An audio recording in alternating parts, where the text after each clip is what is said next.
మనతో జాయిన్ అవుతున్నారు YSR Congress party senior నాయకులు రాజమండ్రి మాజీ ఎంపీ మార్గాని భరత్ గారు. నమస్తే సార్. నమస్కారం. ఎలా ఉన్నారన్నా? చూస్తారు కదా, నిన్న వైఎస్ జగన్ సరిగ్గా 3 నెలల తర్వాత ఫస్ట్ యాక్చువల్లీ ఫెయిలర్ వదిలింది వైఎస్ జగన్ ఏప్రిల్ 1వ తేదీన ఇచ్చినటువంటి ఒక ప్రెస్ మీట్లో మావిగన్ అనే ఒక ప్రతిపాదన తీసుకొచ్చారు. సరిగ్గా 3 నెలల తర్వాత మొన్న మళ్ళీ మావిగన్ వర్సెస్ అమరావతి ఏదో ఒకటి తేల్చేసుకుందాం, ఎన్నికలకు కూడా 2029 ఎన్నికల ఎజెండా కూడా ఇదే, ఈవెన్ మేనిఫెస్టోలో కూడా పెడుతున్నామని చెప్పి ఆయన చాలా క్లియర్గా చెప్పేశారు. సో ఎలా జరుగుతుంది ఈ పరిణామాన్ని, ఎలా తీసుకోవాలి? ముందుగా అండి, జగన్ గారు స్టార్టింగ్ చెప్పింది కూడా ఫెయిలర్ కాదు, దట్స్ అన్ స్ట్రాంగ్ ఒపీనియన్. ఇది వైఎస్ఆర్ కాంగ్రెస్ పార్టీ స్టాండ్ కూడా. ఇప్పుడు ప్రధానంగా 2 అంశాలండి.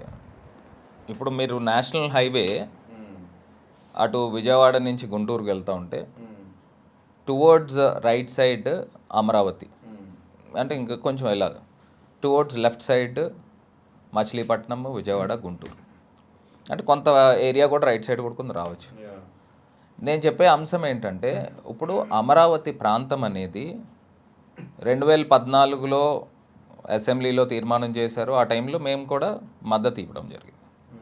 ఇక్కడ ప్రధానమైన అంశం తీసుకోవాల్సింది ఏంటంటే, అప్పుడు కేంద్ర ప్రభుత్వంతో రాష్ట్ర ప్రభుత్వం, చంద్రబాబు నాయుడు గారి ప్రభుత్వం ఉంది.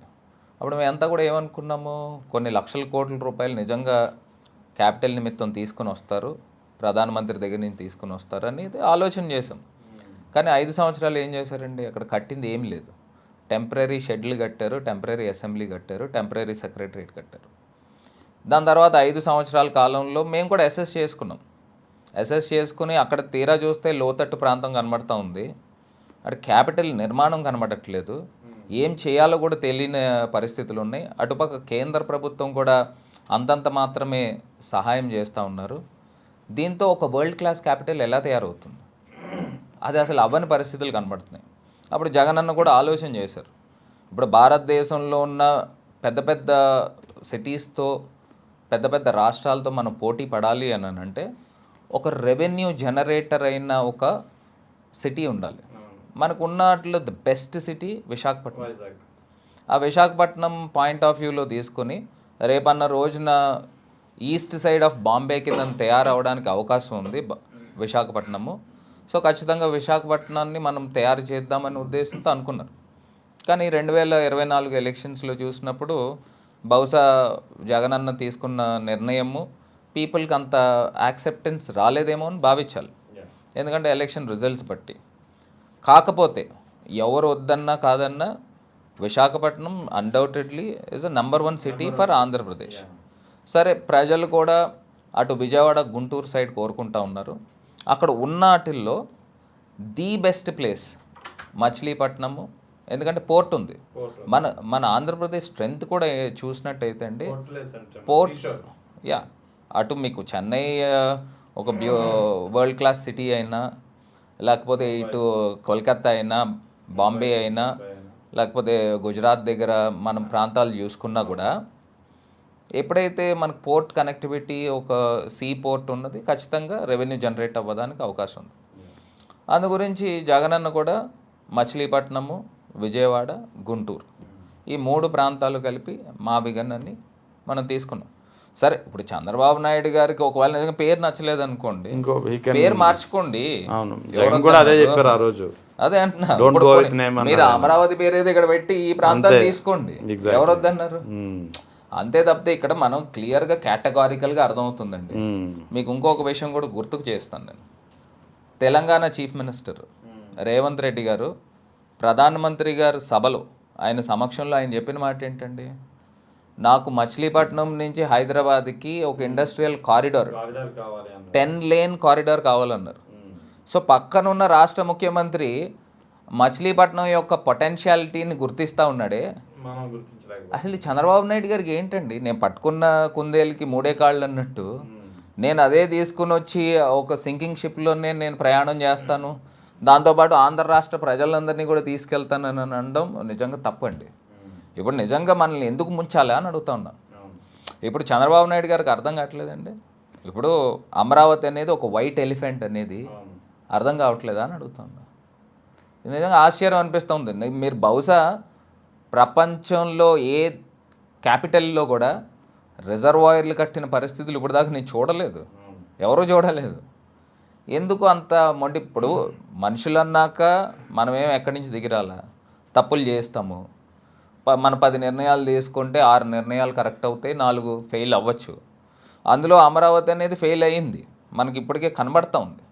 మరి కనబడుతున్నప్పుడు నేను ఫెయిల్ అయినా కూడా నేను అందులోనే ప్రయాణం చేస్తాను, ఆంధ్ర రాష్ట్ర ప్రజలను కూడా సింకింగ్ షిప్లో ముంచుతానని అంటే అది తప్పు, పొరపాటండి. సో ఓవరాల్గా ఇక్కడ మావిగాన్ అంశాన్ని ఎప్పుడైతే ఒక స్టాండ్గా తీసుకున్నారో ఎన్నికల మేనిఫెస్టోలో కూడా ఇదే ఎజెండాగా ఉండబోతుందని చెప్పారు. దీనిపై ఎలాంటి చర్చ నడుస్తుందంటే ఏం చెప్తారు మీరు? అదేనండి, ఇప్పుడు ప్రాక్టికల్గా మనం చూసుకుంటే అమరావతి ప్రాంతంలో ఎంతమంది ప్రజలు ఉంటా ఉన్నారు? అక్కడ ఉన్నవన్నీ కూడా మీరు గ్రీన్ ఫీల్డ్స్ అండి. మరి గ్రీన్ ఫీల్డ్స్లో మీరు కొత్త క్యాపిటల్ నిర్మాణం చేస్తున్నారు. You need lakhs of crores. ఆయన చంద్రబాబు నాయుడు గారే పలు స్టేట్మెంట్స్లో చెప్పాడు 2 లక్షల కోట్లు కావాలి. ఇప్పుడు కేంద్ర ప్రభుత్వం నుంచి ఏమన్నా సాధిస్తున్నారనండి? లేదు కదండి. వాళ్ళు 50,000 కోట్లు 15,000 కోట్లు అప్పు ఇచ్చారు, 50,000 కోట్లు కదా.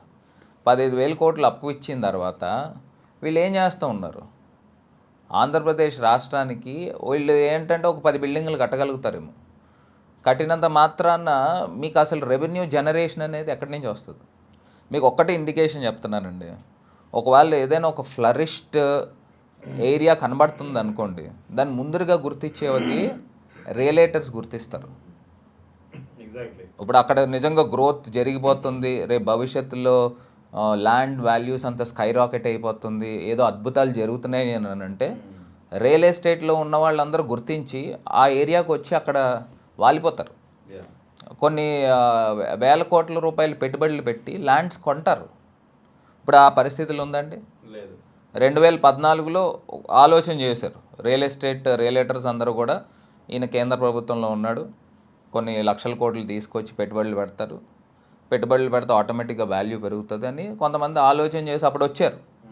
దాని తర్వాత అర్థమైపోయింది ఇందులో ఇక్కడ మనకి జరిగేది ఏం లేదు అనేది అర్థమయ్యి బెంగళూరులో పెట్టుబడులు పెట్టేవారు బెంగళూరు పెడుతున్నారు, చెన్నైలో పెట్టేవాళ్ళు చెన్నై పెడుతున్నారు, హైదరాబాద్ పెట్టేవాళ్ళు హైదరాబాద్ పెడుతున్నారు. అదే నిజంగానే కనుక విశాఖపట్నానికి ఆ ఛామ్ ఉందండి. ఒకవేళ చేసి ఉంటే అప్పుడు ఖచ్చితంగా ఓవర్ ఏ పీరియడ్ ఒక 10 ఇయర్స్లో మనం మ్యాచ్ అయ్యేవాళ్ళం. కానీ ఇప్పుడున్న పరిస్థితుల్లో ప్రజలు కోరుకునేది విజయవాడ గుంటూరు ప్రాంతం కోరుకుంటున్నారు కాబట్టి, సో ఆ ప్రాంతంలోనే మచిలీపట్నాన్ని ఇంక్లూడ్ చేయండి, పోర్ట్ని ఇంక్లూడ్ చేయండి. పోర్ట్ని ఇంక్లూడ్ చేసి ఈ 3 ప్రాంతాలు మనం తీసుకుంటే ఒక 40-45 లక్షల మంది జనాభా ఉంటారు. సో ఆ 40 లక్షల మంది జనాభాతో పబ్లిక్ ప్రైవేట్ పార్ట్నర్షిప్ చేయాలా. అంతే తప్పితే నేను గ్రీన్ ఫీల్డ్స్లో పెడతాను, అక్కడ జనాభా ఎవరు లేరు, నేను నా బినామీలు అందరూ కలిపి, చంద్రబాబు నాయుడు గారి ఆలోచన, నేను నా బినామీలు కలిపి 1,00,000 ఎకరాలు కొనేసుకున్నాము, నేను తీసుకొచ్చి అందులో డబ్బులు పోసి ఏవో కొన్ని క్యాపిటల్స్ కడతాను, నేను అప్పుడు ఏదో ల్యాండ్స్ ఏదో 10 లక్షలకో 5 లక్షలకో ఎకరాలు కొన్నారు, అదో 5 కోట్లు 10 కోట్లు అయితే నా ఆస్తి ఇంత పెరిగిందని ఒక స్వార్థ బుద్ధితో జరుగుతుందనేది నా అభిప్రాయం. అది కూడా వాస్తవం, 100% అదే వాస్తవం. ఎందుకు దాన్నే పట్టుకుని ఏలాడుతున్నారు? ఇప్పుడు నిజంగానే కనుక అమరావతిలో ఏదైనా అద్భుతాలు జరుగుతాయి అని అంటే అద్భుతాలు ఏమనేది కనీసం చెప్పాలి కదా. ఇప్పుడు ఇప్పుడు ప్రజలు ఓన్ చేసుకోవాలండి.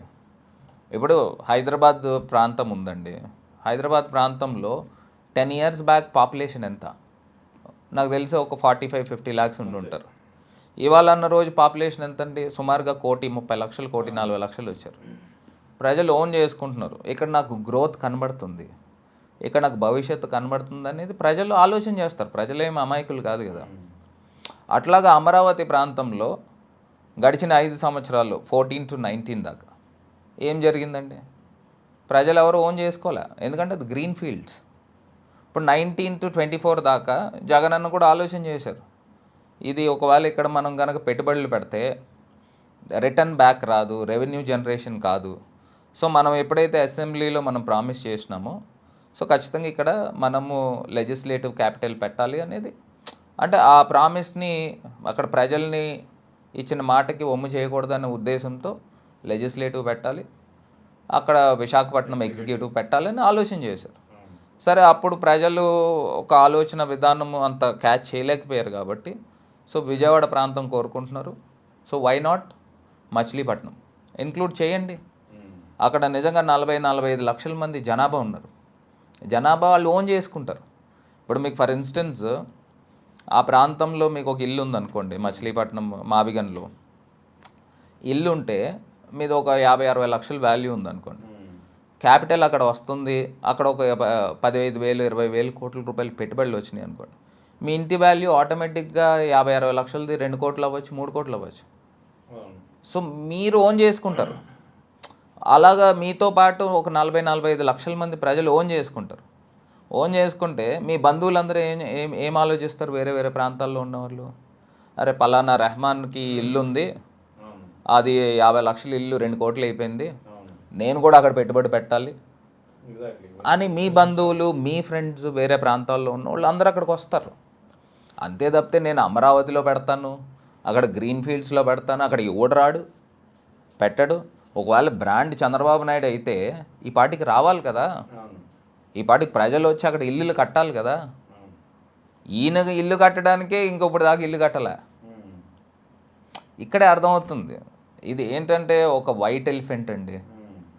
ఇప్పుడు అమరావతి అని అంటే దేవతల రాజధాని అని చంద్రబాబు నాయుడు గారు ఆ రేంజ్ చెప్పారు.